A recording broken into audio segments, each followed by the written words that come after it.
तर प्रसाद लाड आणि मनोज जरांगेंच्या या भेटीआधी हाय व्होल्टेज ड्रामा देखील बघायला मिळतोय। प्रसाद लाड यांना जीवे मारण्याची धमकी देण्यात आली आहे। संभाजीनगरमधील 2 जणांनी फोनवर धमकी दिली आहे। पोलिसांनी या दोघांनाही ताब्यात घेतलंय।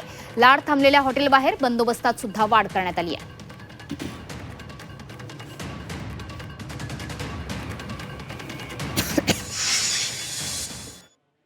मला काल रात्री 2 ते 3 फोन आले, ज्या फोनमध्ये धमकी आणि शिवीगाळ करण्याचा प्रयत्न केला।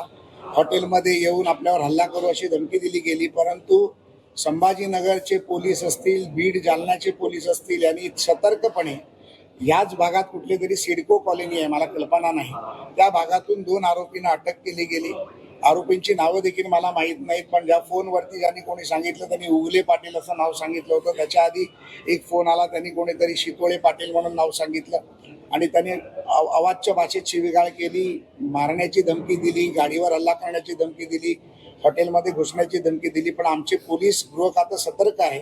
काल 1 तासातच त्यांना अटक झाली अशी मला माहिती आहे, अजून मी माहिती घेतली नाही, परंतु जे आहे ते सत्य आहे। मला ते मॅटर समजू दे, कोण आहे, काय आहे, कशामुळे दिलंय, त्यांचं जर म्हणणं असेल कारवाई करू नये तर चांगलं आहे। उलट मोठे मन दाखवलं त्यांनी समाजाच्या लेकराविषयी।